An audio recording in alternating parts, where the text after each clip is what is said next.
Welcome back to our channel. Today we're going to break down how to create this effect. This is called paint effect. Recently I saw a video on a social media explaining how to create this effect to a static image in Photoshop, and then I really thought about why not use it for a video. When I finally got it to work, I was really impressed. My name is Dima from Studio Znak, and let's start without further ado. Alright, we're in Premiere Pro with our clip on the timeline.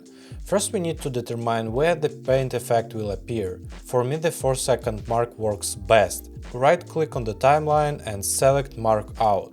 Now go to Export and choose the location to save the PNG sequence. Name it something like Without Effect. In the format select PNG.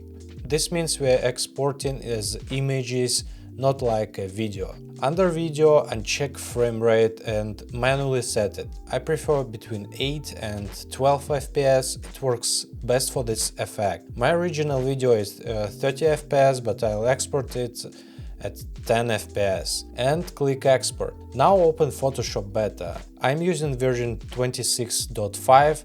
So make sure you have the same for the effect to work properly. Open the folder with exported images, there should be like 39 images. Right click on the first image and select Open with Photoshop Beta.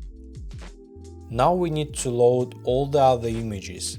Just press Enter repeatedly until all are edited. Once all images edited, go to the first layer.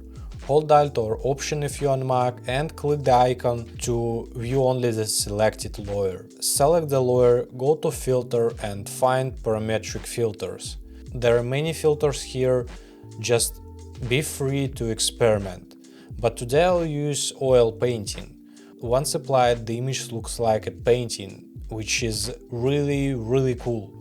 On the right panel, adjust the settings to your preference. Play around with intensity, size, fine details and more. This is an amazing stylizer here. When satisfied, go to File, Export and click on Quick Export as PNG. Create a dedicated folder for organization. Name the first frame like First or with Effect 1. Repeat this for each image.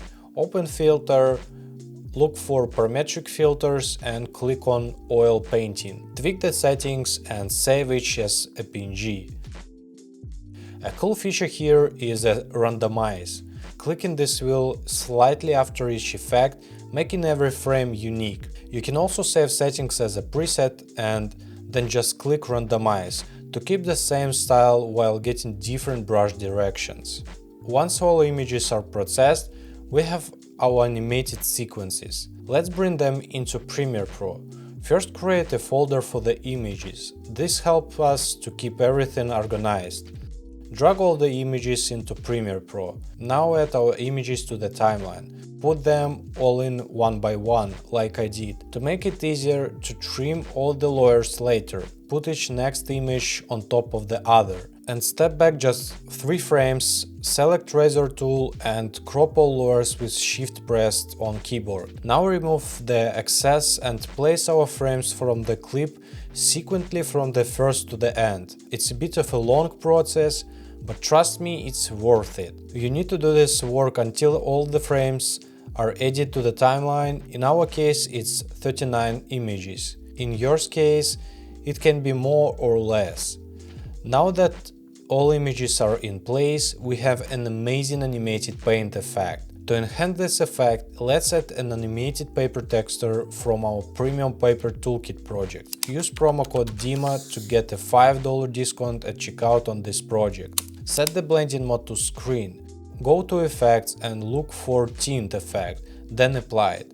Now in the Lumetri Color panel, adjust the curves. If you don't see this panel, go to Window and enable Lumetri Color. Adjust the curves to achieve the look you want. Now create an adjustment layer and place it on the timeline. Go to Lumetri Color panel, then go to Color and set saturation to 200.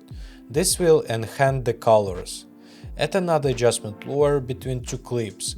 Go to Effects and add Lumetri Color. In the Basic section, create keyframes for exposure. Set the middle keyframe to 5. Move 2 frames to the left and set it to 0. Then do the same 2 frames to the right. Then trim the sides, and we are done. This is a simple but very cool effect created in just a few minutes. You can add various different textures and play with effects. If you enjoyed this video, don't forget to subscribe, give it a thumbs up and leave a comment with your thoughts. See you in the next video. Good luck!